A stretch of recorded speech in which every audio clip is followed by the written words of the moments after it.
December 1944. Supreme Allied Commander Dwight D. Eisenhower sat in his headquarters at Versailles, staring at a map of Western Europe that his staff had marked with red and blue pins. The blue pins representing Allied forces stretched from the English Channel to the Swiss border. The red pins marking German positions formed a defensive line that every general in the room wanted to pierce with a single massive thrust. Field Marshal Bernard Montgomery stood on one side of the map. General George S. Patton stood on the other. Both men were certain they knew how to end the war. Both men were certain Eisenhower was about to make the wrong decision. Montgomery wanted to concentrate all Allied resources into a single narrow thrust through the Netherlands into Germany's industrial heartland.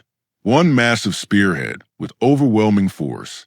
40 divisions driving north through Holland, crossing the Rhine, capturing the Ruhr, and racing to Berlin before Christmas. Patton wanted to drive his Third Army straight through the Saar region into southern Germany, give him the fuel and ammunition, and he'd be in Berlin before Montgomery got his tanks across the Rhine. Both strategies offered what every general craves: glory, speed, and the chance to be remembered as the man who won the war. Eisenhower was about to reject both of them, not because the plans couldn't work, but because they were designed to win prestige instead of destroy Germany's ability to fight. The decision Eisenhower made in those final months of 1944 would determine not just when the war ended, but how completely Germany would be defeated, and it would reveal something about Eisenhower that neither Montgomery nor Patton fully understood. He wasn't trying to be the hero of the story. He was trying to write an ending where Germany could never start another chapter. If you want to understand how the United States approaches conflict, not just in 1944, but in every major decision since, stick around. And if you find yourself learning something new today, hit that subscribe button. We're digging into the battles that shape the world you're living in right now. September 1944. Allied forces were advancing across France faster than anyone had predicted. Paris had been liberated on August 25th. American armies were approaching the German border. British forces were racing through Belgium. The Wehrmacht was retreating so quickly that some Allied commanders believed Germany might collapse before winter. Montgomery saw an opportunity that might never come again. German forces were disorganized. Supply lines were stretched. Morale was breaking. If the Allies concentrated every available resource into a single thrust, they could punch through German defenses, cross the Rhine, and capture Germany's industrial heartland before Hitler could reorganize his forces. The plan was called Operation Market Garden. It would be the largest airborne operation in history. 3 airborne divisions would drop behind German lines to capture bridges across the Rhine. British armored forces would drive up a single highway, cross the captured bridges, and break into northern Germany. Montgomery presented the plan to Eisenhower with absolute confidence. The war could be over by Christmas, but it required something Eisenhower was reluctant to give. Every available resource concentrated in one sector, while other Allied armies stopped advancing. Patton was furious. His Third Army was already across the Moselle River. He was positioned to drive into the Saar and punch through Germany's western defenses. Give him the supplies Montgomery wanted, and he'd be across the Rhine within weeks. The argument wasn't just about tactics. It was about how to end the war. Montgomery's plan offered speed and drama. A single decisive thrust that would capture headlines and perhaps end the fighting before 1945. Patton's plan offered the same promise from a different direction. Eisenhower listened to both men. Then he made a decision that satisfied neither. He approved Operation Market Garden, but refused to halt other Allied armies to support it. Montgomery would get his airborne operation, but he wouldn't get the overwhelming concentration of force he requested. September 17, 1944. Operation Market Garden began. 3 airborne divisions dropped behind German lines. American paratroopers captured bridges at Eindhoven and Nijmegen. British paratroopers landed at Arnhem, the furthest bridge, expecting to hold for 2 days until relieved by British armored forces driving up Highway 69. The plan assumed German forces in the area were weak and disorganized. Intelligence reports suggested minimal resistance. The assumption was wrong. The British 1st Airborne Division landed directly on top of the 2nd SS Panzer Corps, which was refitting the area after heavy fighting in Normandy. British paratroopers at Arnhem fought for 9 days instead of 2. They held a small perimeter around the northern end of the Arnhem Bridge, while German forces surrounded them. British armored forces advancing up Highway 69 met heavy resistance than expected. The single narrow highway became a killing ground. German forces hit the column from both sides. By September 25th, Operation Market Garden was over. British forces evacuated survivors from Arnhem. Over 1,500 British paratroopers were killed. Another 6,500 were captured. The bridge at Arnhem remained in German hands. The Rhine remained uncrossed. Montgomery's plan for ending the war by Christmas had failed, but the failure revealed something Eisenhower already understood. Germany wasn't beaten yet, and trying to win the war with a single dramatic thrust was exactly what German commanders wanted the Allies to attempt. German generals understood concentrated attacks. They had built their doctrine around the concept. Concentrate overwhelming force at a weak point, break through, exploit with mobile formations. It was a formula that had conquered Poland, France, and most of the Soviet Union. German doctrine also understood how to defend against concentrated attacks. Identify the thrust. Concentrate mobile reserves against it. Let the enemy advance into a salient where they could be hit from multiple sides. Defeat the concentrated attack. An entire offensive collapses. When Eisenhower rejected Montgomery's plan for total concentration, he wasn't being cautious. He was refusing to fight the kind of battle Germany knew how to win. The question was, what kind of battle would Germany lose? October 1944. Eisenhower's headquarters issued new operational directives. All Allied armies would advance simultaneously on a broad front. Montgomery's 21st Army Group would advance through Holland toward the Ruhr. Bradley's 12th Army Group would advance through Belgium and Luxembourg toward the Rhine. Devers' 6th Army Group would advance through eastern France towards southern Germany. No single thrust. No concentration of force in one sector. Continuous pressure across the entire front. Every Allied army advancing.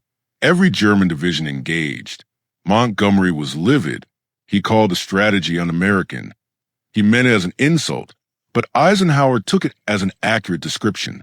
The broad front strategy was fundamentally American in its approach. It wasn't about finding the perfect tactical solution. It was about applying overwhelming resources across every sector simultaneously until the enemy had no reserves, no rest, and no options. Patton was equally frustrated. His Third Army was stopped for weeks waiting for supplies while other armies received priority. He complained bitterly that Eisenhower was wasting opportunities for quick victory. But Eisenhower wasn't trying to achieve quick victory. He was trying to achieve complete victory. The broad front strategy had a specific purpose.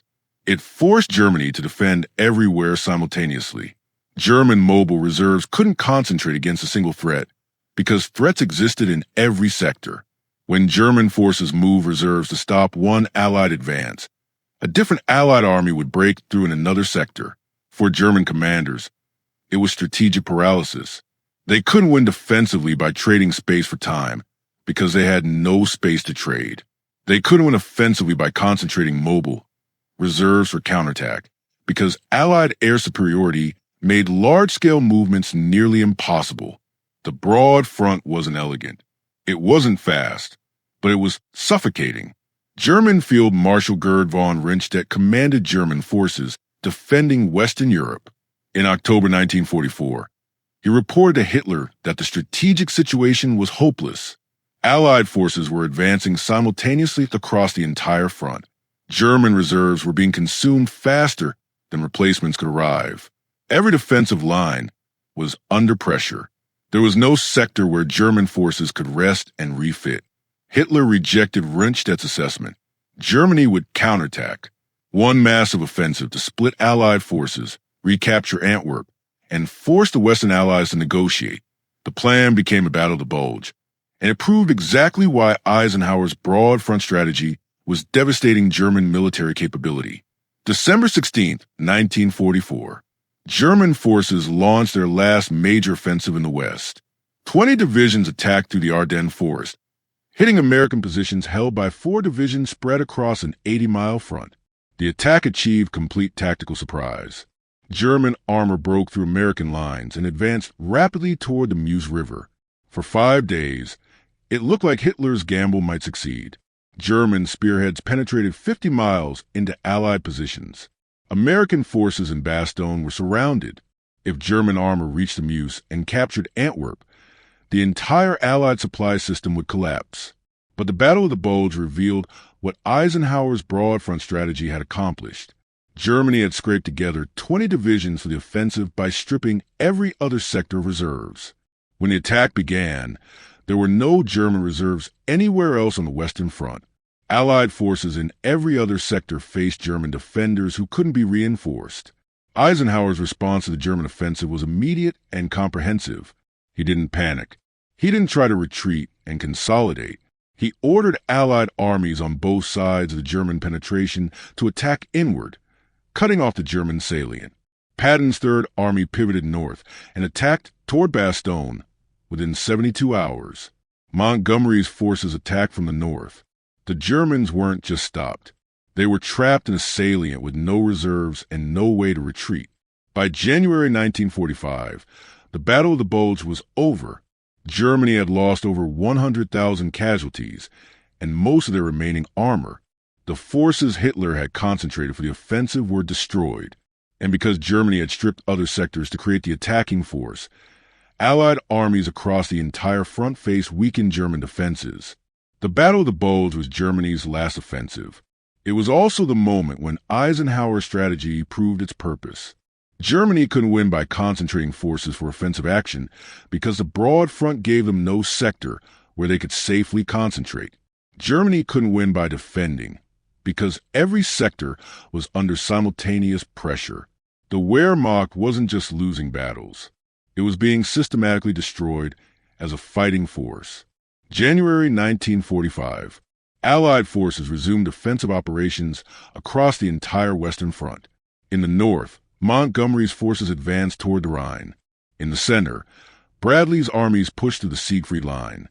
In the south, Devers' forces advanced into southern Germany. Every German defensive position was under attack. Every German reserve was committed. There was no rest, no opportunity to regroup, no chance to trade space for time. German commanders reported to Hitler that the situation was unsustainable. Units were being destroyed faster than replacements could arrive. Supply lines were collapsing. Morale was breaking.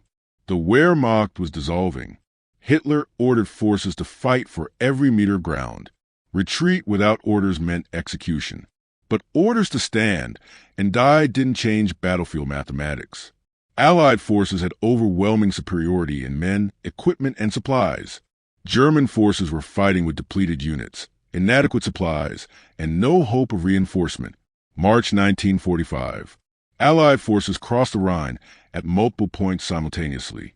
Montgomery's forces crossed at Wesel with a massive airborne operation. American forces crossed at Remagen after capturing an intact bridge. Patton's Third Army crossed south of Mainz. The simultaneous crossings meant German forces couldn't concentrate reserves against any single crossing. By the time German commanders identified where the main Allied effort was focused, Allied forces were already across the Rhine in 6 different sectors. The broad front strategy reached its culmination. Allied armies advanced into Germany simultaneously from the west, north, and south. German forces retreated without cohesion. Supply systems collapsed. Command structure disintegrated. The Wehrmacht wasn't conducting strategic withdrawal. It was experiencing organizational collapse. April 1945. Eisenhower made his final controversial decision. Soviet forces were advancing from the east. Berlin was within reach of Allied armies advancing from the west. Churchill urged Eisenhower to race for Berlin before Soviet forces arrived. Capturing Berlin would give the Western Allies political leverage in post-war negotiations. Eisenhower refused. Berlin wasn't a military objective. It was a political symbol. Eisenhower's mission was to destroy German military capability, not capture prestigious objectives. He ordered Allied forces to advance toward Dresden and Prague to prevent Germany from establishing a defensive redoubt in southern Germany. Soviet forces would capture Berlin. The decision infuriated Churchill. It disappointed commanders who wanted the glory of capturing the German capital. But it was consistent with every decision Eisenhower had made since September 1944. He wasn't trying to win dramatic victories. He was trying to completely destroy Germany's ability to continue fighting. May 7, 1945. Germany surrendered unconditionally. The Wehrmacht had been destroyed as a fighting force. German industrial capacity was devastated. German cities were in ruins. There would be no negotiated peace, no conditional surrender, no opportunity for Germany to rebuild and fight again in 20 years. After the war, military historians interviewed German generals about Allied strategy. The testimony was consistent. German commanders respected Montgomery's tactical skill. They feared Patton's aggression, but they acknowledged that Eisenhower's broad front strategy was the approach they couldn't defeat. Field Marshal von Rundstedt testified that the broad front gave German forces no opportunity to concentrate reserves for counterattack. Every sector was under pressure simultaneously. German mobile doctrine became irrelevant when there was nowhere to maneuver. General Alfred Jodl, who served as Hitler's chief of operations, stated that Germany's military collapse in 1945 wasn't caused by any single Allied breakthrough. It was caused by the systematic destruction of German reserves across the entire front. Germany ran out of soldiers, equipment, and supplies simultaneously because every sector was consuming resources without any sector able to rest and refit. The consensus among German military professionals was that Eisenhower's strategy wasn't brilliant tactics. It was something more devastating. Industrial warfare applied with systematic efficiency.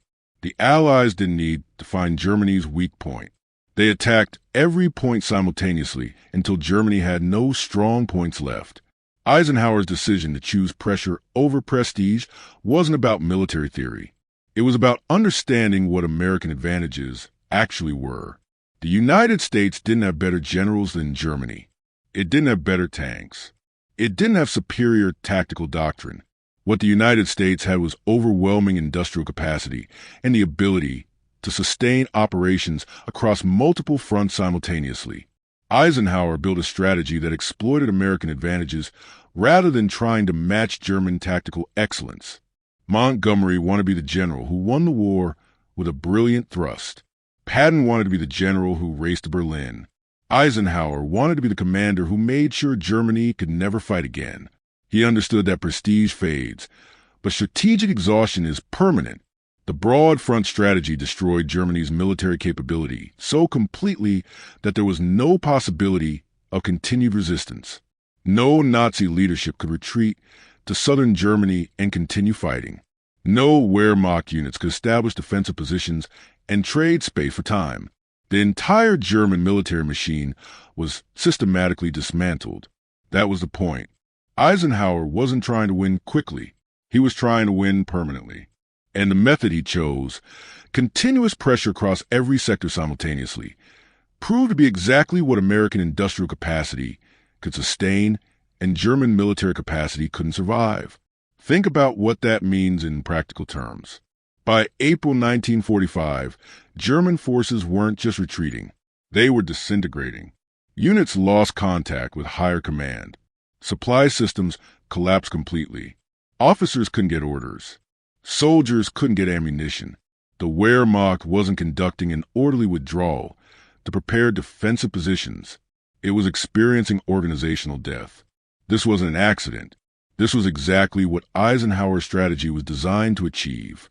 He understood that defeating an army on the battlefield doesn't end a war permanently. You have to destroy the army's ability to reconstitute itself.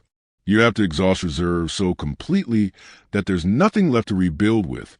German military doctrine had always relied on the ability to trade space for time, retreat to shorter defensive lines, consolidate forces, rebuild combat power, launch counteroffensives when the enemy overextends. That's how Germany had fought successfully in World War I. That's how they'd survived multiple crises on the Eastern Front. Eisenhower's broad front made that impossible. There was no sector where German forces could retreat and refit because every sector was under attack. There was no reserve pool to draw reinforcements from because every reserve was already committed. There was no time to rebuild combat power because Allied pressure never stopped. By May 1945, Germany didn't just lose the war. Germany lost capacity to wage war. The difference is critical. An army that loses battles can regroup and fight again. An army that loses its capacity to wage war is finished. That's what Eisenhower achieved. Here's what makes Eisenhower's decision relevant today. Every time the United States faces strategic decisions, the same tension exists. Should we concentrate resources for maximum impact in one area? Or should we maintain pressure across multiple areas simultaneously? The question isn't just military. It's about how America approaches every major challenge. Do we focus all our attention on one priority and ignore everything else? Or do we try to maintain progress across multiple fronts, even when it means slower advancement in any single area? Eisenhower faced that exact choice in 1944. He could have given Montgomery everything he wanted. 40 divisions concentrated in one narrow sector. All available supplies. All available air support. Maximum force applied to a single objective. It might have worked. Montgomery might have crossed the Rhine, captured the Ruhr, and reached Berlin by Christmas. But what would have happened in every other sector? German forces facing minimal pressure could have reorganized. They could have established defensive lines. They could have moved reserves freely. They could have rebuilt combat power. And even if Montgomery succeeded, Germany would still have had armies capable of continued resistance. Eisenhower refused that gamble. He chose a strategy that guaranteed progress across the entire front, even though it meant slower progress in any single sector. He chose systematic exhaustion over dramatic breakthrough. The answer depends on what we're trying to accomplish. If the goal is dramatic victory that makes headlines, concentration works. If the goal is systematic destruction of an opponent's ability to resist, continuous pressure works better. Montgomery's strategy would have made headlines. A single massive thrust toward Berlin, American and British forces racing across northern Germany, the capture of Germany's industrial heartland, the kind of campaign that gets written about in history books with chapter titles like The Drive to Victory. Eisenhower's strategy made different headlines. Allied forces advance on all fronts. Not dramatic, not thrilling, but absolutely devastating to German military capability. Every day, German commanders woke up to reports of Allied advances in 6 different sectors. Every day, they had to decide which crisis to address while knowing they didn't have enough reserves to address any of them adequately. That's what continuous pressure accomplishes. It doesn't give the enemy a single problem to solve. It gives them multiple problems simultaneously, and it forces them to choose which disaster to accept because they can't prevent all of them. Eisenhower chose systematic destruction. He chose it because he understood that dramatic victories feel satisfying, but don't always achieve permanent results. Germany had been defeated in 1918 with dramatic victories. 20 years later, Germany started another war. This wasn't theoretical for Eisenhower. He had studied World War I extensively. He understood exactly how Germany had been defeated in 1918. Allied forces had broken through German lines.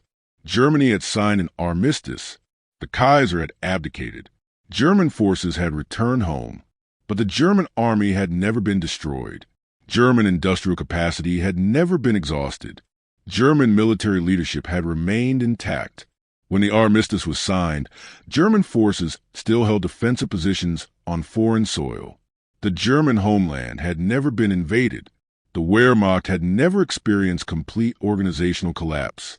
That created the conditions for the myth that Germany hadn't actually been defeated militarily in 1918. German nationalists claimed the army had been stabbed in the back by politicians who signed the armistice. The myth was false, but it was believable because the German army had retreated in relatively good order and had never experienced the kind of comprehensive defeat that made continued resistance impossible. Eisenhower was determined that wouldn't happen again. By the time Germany surrendered in 1945, there would be no ambiguity about military defeat. There would be no myth about the army being undefeated in the field. There would be no organizational structure left to rebuild around. Germany wouldn't just sign an armistice. Germany would experience complete military collapse so comprehensive that every German citizen understood their military had been utterly destroyed. Allied forces would occupy every meter of German territory. German soldiers would surrender by the millions. The Wehrmacht would cease to exist as a functioning military organization. That was Eisenhower's strategic objective, not just to win the war, but to win it so completely that Germany could never claim otherwise. Eisenhower made sure that wouldn't happen again. By the time Germany surrendered in 1945, there was no Wehrmacht left to rebuild, no industrial capacity left to rearm, no strategic reserve left to regroup. Germany wasn't just defeated, it was exhausted. If this kind of deep analysis is what you're looking for, make sure you're subscribed. We're breaking down the decisions that changed history, one strategy at a time. Thanks for watching, and I'll see you in the next one.